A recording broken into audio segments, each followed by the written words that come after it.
Welcome to McKinsey Live. Today's moderator is Lucia Rahili.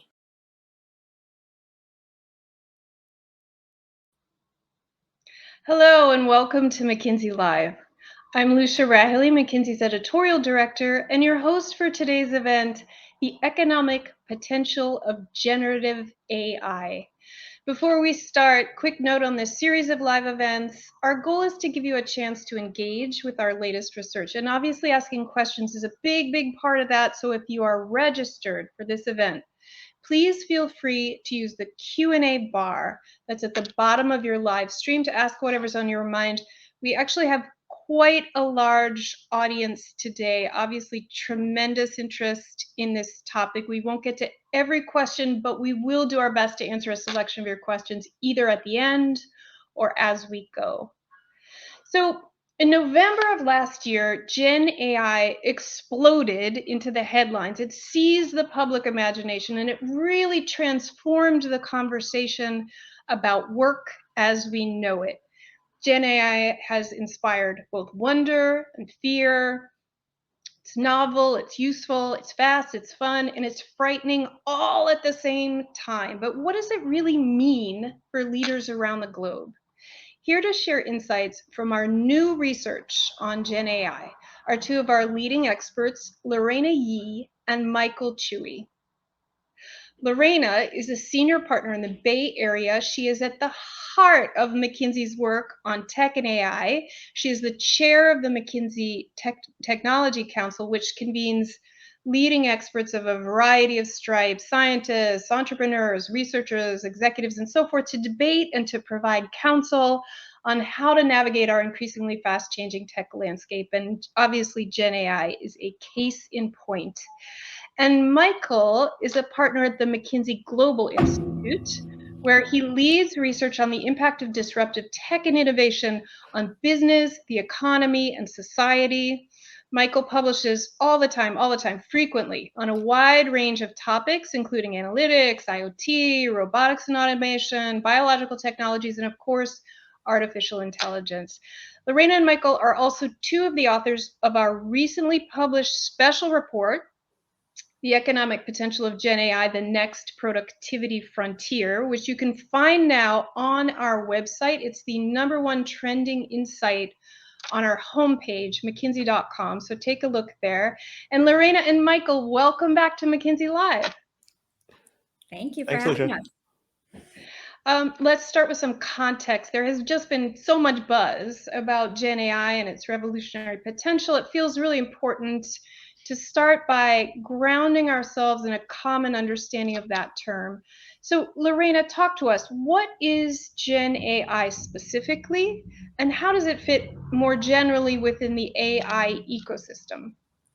Thanks. I think one thing that's really important is there may be a lot of buzz, but before we get to the buzz, there has been a sea change in our technology capabilities. So let me just use a simple phrase. It's raining cats and. All of you can answer it. It's raining cats and dogs. And that is the breakthrough. For generative AI, it anticipates and has an understanding of what is the likely next word. And that is something that we have never been able to do before. And so it knows that it's raining cats and dogs, not raining cats and cats, raining cats and birds.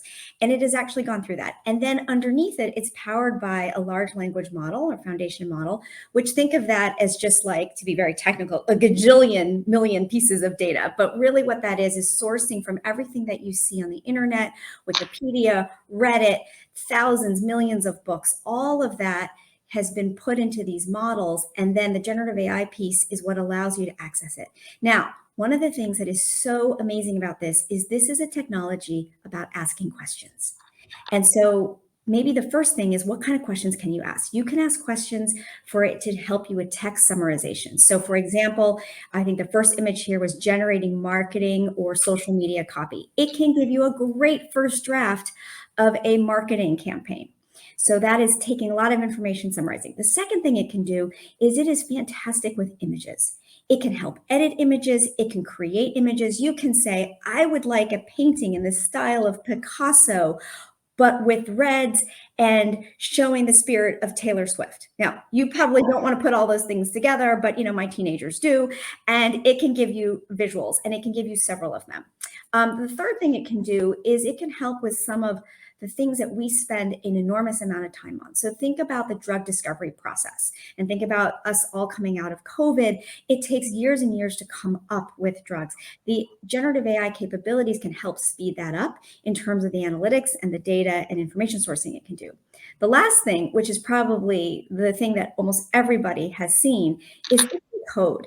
And so it can help with software development, it can help with R&D, and that can be doing some basic coding. That also can be debugging. So these are the type of things that this new technology can do. And we're only 6 months in. As you said, Lucia, it came out in November. It was in the making since 2017. It became super popular, and we are all just at the tip of understanding the capabilities. So what does that mean? Is it a big number? Is it a small number? What does it mean for our economy and productivity? Our analysis that Michael and I did together shows that it could add to the equivalent of 2.6 to 4.4 trillion in productivity growth to the economy.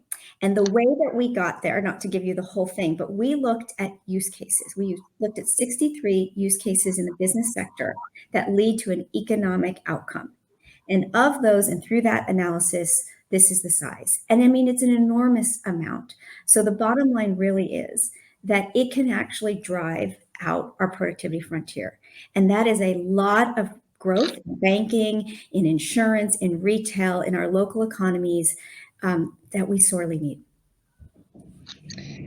Thanks, Lareina. Many of us have tried our own version of the Taylor Swift Picasso mashup experiment that you described. And obviously these tools can be quite amazing and they can feel delightful and fun. But what they actually mean for business is obviously a wholly different question. Michael, what did the research tell us about where the most business value could be derived from using generative AI? Well, first of all, it has potential to impact all across the entire business. As Lareina was saying, these technologies can enhance the performance of pretty much every knowledge worker. If you think about this idea of creating first drafts, people are creating first drafts of emails, memos, presentations, designs, all of those sorts of things. So really, there's no part of the business where this technology couldn't touch. But if you take a look at it from a top-down business lens, the types of things that executives want to look at, and you look at these 63 novel use cases which generative AI can generate, we then looked at how much value could be unlocked by all of these. And as Lareina said, it could be up to 4.4 trillion in the economy. But where in the business could this make a difference? Well, in some ways, the places where this can make a difference map quite well to the capabilities that Lareina mentioned earlier.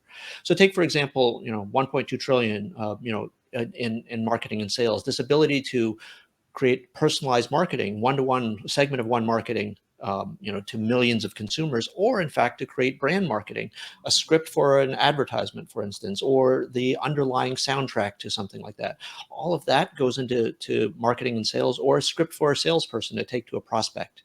And so that adds up to a large chunk of it.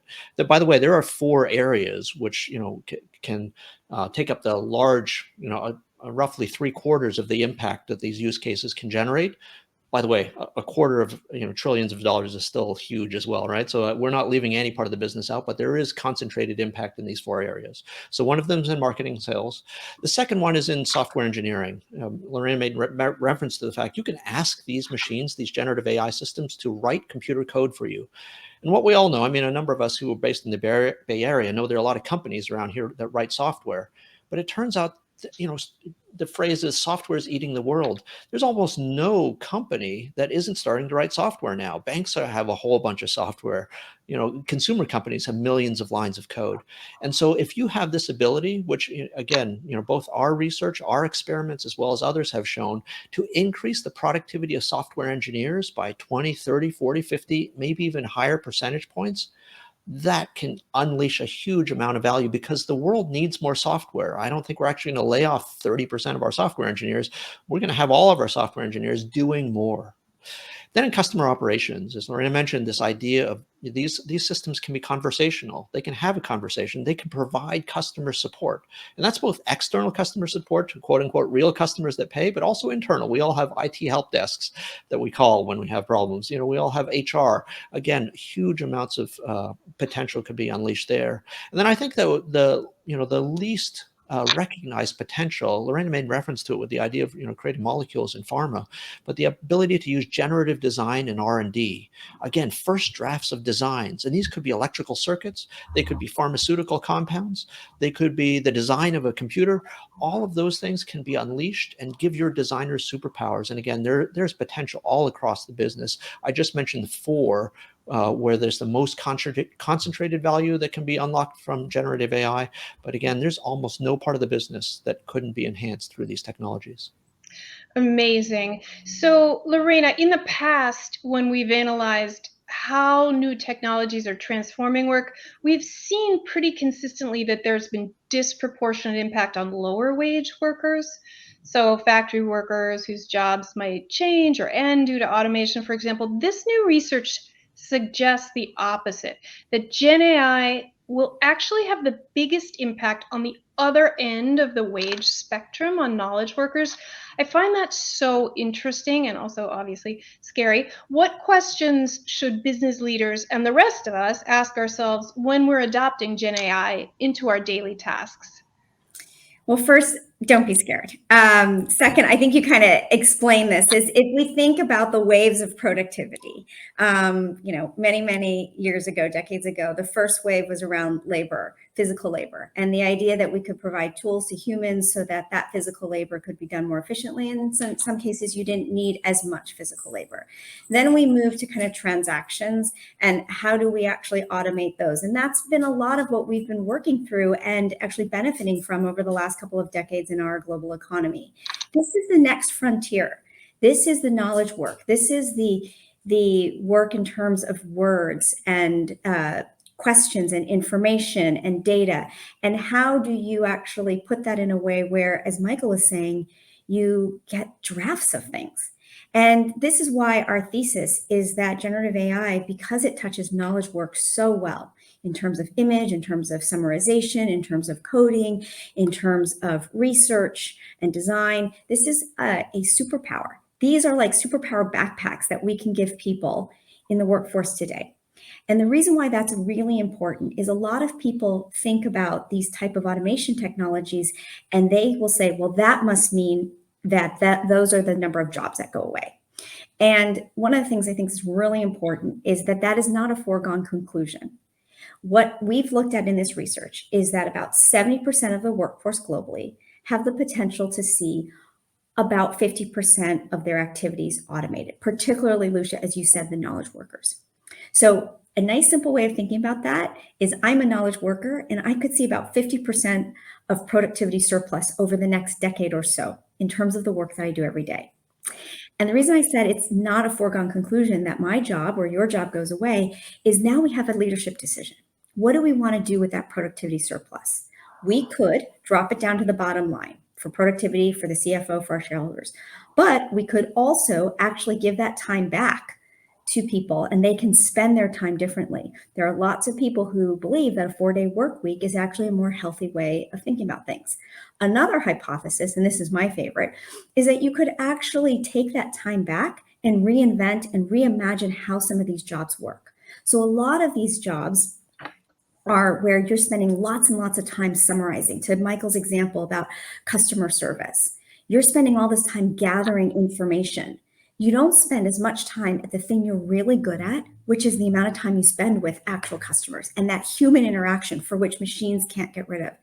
What if we reimagined how we spend time? What if we reimagined how much customer-facing time, client-facing time wealth managers can spend? How much client-facing time a sales rep can spend? How much client-facing time or customer-facing time or problem solving we can spend together in teams to work things through when we're designing new products and capabilities. And so I think there's a huge opportunity for us to say, if we had a productivity surplus, how could we use it in the best way possible? And if you take one thing away, it's that it doesn't all go to the bottom line. I love the image of the superpower backpack. That's excellent. We have talked a lot about slowing productivity growth in countries spanning the globe. In fact, US GDP growth was the topic of a recent MGI report, Rekindling US Productivity for a New Era. Michael, what role do you see Gen AI playing in this imperative to revitalize growth? Yeah, I mean, first of all, one of the miracles of the modern economy is how much, we've continued to grow. That's what allows us to have better lives than our parents and our parents to have better lives than their grandparents. And that has come about as a result of economic growth. Economic growth is made up of two things, at least, one way to think about it is more workers and then more output per worker. That's productivity. Well, because of aging, there are a lot of countries around the world where the actual workforce is shrinking in size. If you look in Japan, if you look in Western Europe, if you look in China, actually, the workforce in those countries, because of aging, is actually shrinking. And so, globally, we're losing roughly half of the sources of our economic growth. And what we need then is more productivity growth to make up for that, so that we can, support people as they become, older and need that help, and hopefully retire. But Lucia, as you were pointing out, actually productivity growth over the past couple decades has been decreasing as well. And so what we badly need to do is increase productivity. And what we actually see the potential is generative AI and other technologies that we've studied coming together, as Lareina was talking about, creating superpowers by being able to do partial automation of what people had previously done, quote unquote, manually, and then be able to repurpose their time to even more productive work. If that all happens, and we've studied, every occupation and 80% of the world's workforce and all of the activities that people do, and that's what goes into this analysis. And depending on the pace at which we deploy these technologies and the pace at which we can have people shift the activities that they can do, we could see a new productivity wave, a new productivity growth rate, which again accelerates up to 3.3%, which sounds like a small percentage, but against a backdrop of 2.5, 2.1, that's a huge potential acceleration.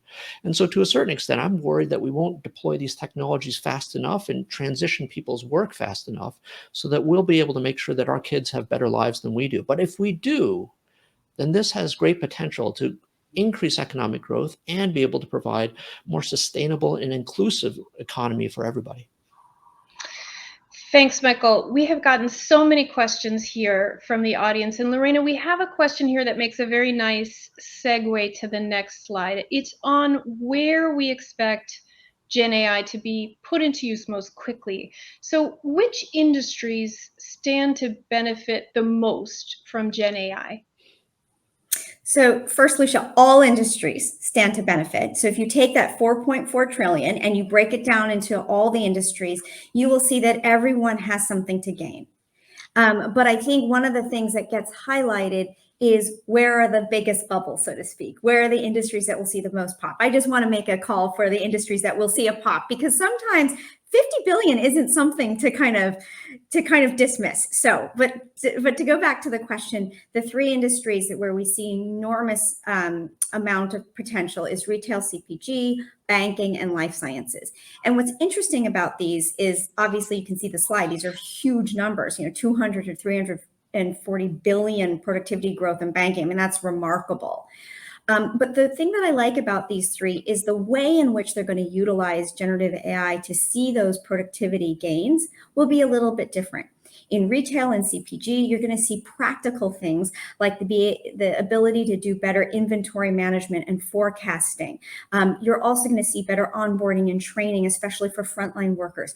But you're also going to be able to see some really cool innovations, like what if we could just have hyper-personalization and the way in which you interact with a sales associate or a call center or even on a marketplace, that it has a whole bunch of information about what you're looking for versus thinking about you as part of some big segment. So those are the type of really cool things we might see in retail. In banking, we're going to see different things. If you think about the types of jobs that there are in banking, there's so much information and summarization that very first capability is so powerful.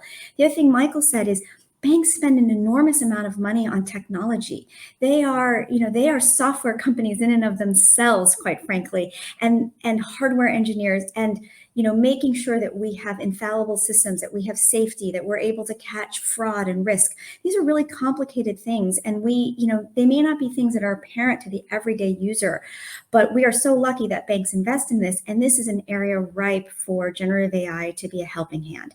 And to that idea that it can be a superpower backpack, I don't think it's necessarily that we need fewer people. It's that actually we don't have enough right now. And so if you're actually able to increase the productivity per person, then your overall ability is much higher. So let me give you a very concrete example of this. Every client I know in banking and other industries has a huge IT backlog.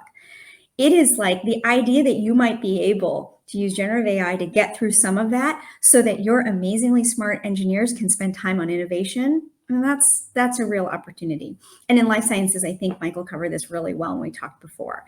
And one thing I do want to mention, and Michael, I think you and I are both having a lot of conversations, is this is not a discussion about maybe in 2024, we'll add this to our plan. And, it'll be nice to see how this goes over the next decade. That's not the feeling. The feeling, and perhaps everyone who's listening, is a high sense of urgency, almost FOMO that some people have, like fear of missing out.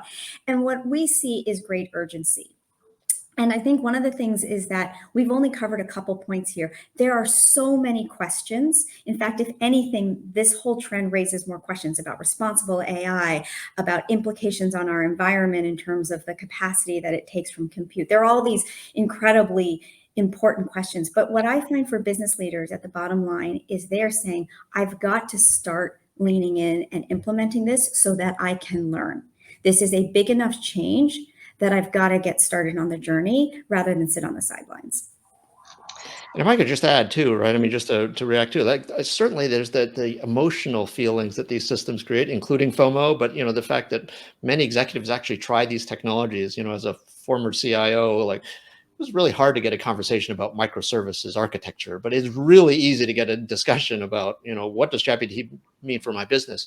But the other thing that we know also is that these technologies from our research and others, they tend to, increase the performance gap between leaders and laggards. And so you don't want to miss out because you need to compete using these technologies. And that's something else that we're hearing from clients too. Michael, that just raises one thing because I do think the average person can be saying, oh my gosh, like all of this is going to affect my job like within the next couple of years. So there was this one study done at Stanford that looked at call center agents. And one of the things that they found, which was, I think, something you could have anticipated, but it was cool to see it in the data, is that the call center agents that were newer, less tenure, kind of lower skilled, they were super excited about this. You know why? They got to expert level much faster through the prompting and the drafting, and they were able to do their jobs better, higher NPS scores. And they were like, this is hero. This makes me perform as a top performer within a short period of time. Bring it on. And so this is not going to be the case. And I don't want to oversimplify. This is not going to be the case for every job. In technology shifts, it is not all winners. But I do think for a vast majority of jobs and the way in which we lean towards this, there can be so many benefits. Okay, I am mindful of time. We're nearing the close, but I want to get one question in that reflects a range of questions on the how. So suppose I'm a business leader. I'm in the audience and I'm thinking, I get it. I'm sold. I'm ready to give this a shot. How do I get started with Gen AI? And here, Michael, it just occurs to me there might be a connection to a book that a few of our digital colleagues have published, brand new. It's called Rewired, but you're the expert. You tell us. Well, two things. One is download our report and buy Rewired. I'm joking around, but I'm not, right? Like there's a reason that book reflects, the experience of hundreds of transformations that our clients have done.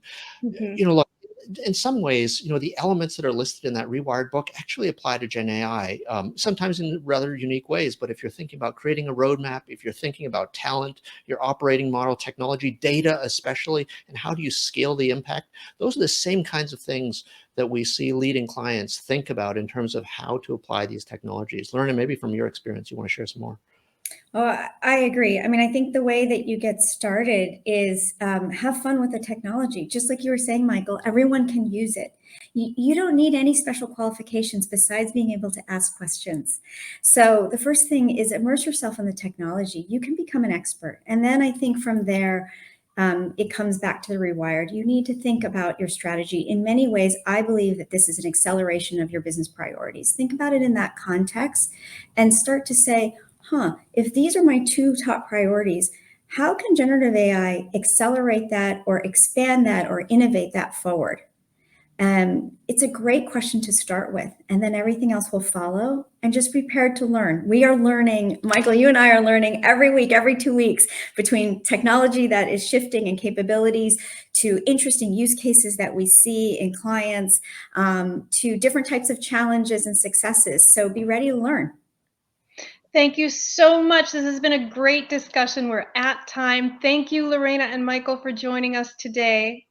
And as always, many thanks to all of you watching. For more on Gen AI, again, please see the full report on McKinsey.com. You'll be able also to find a replay of this and all our previous McKinsey Live events at mckinsey.com/live.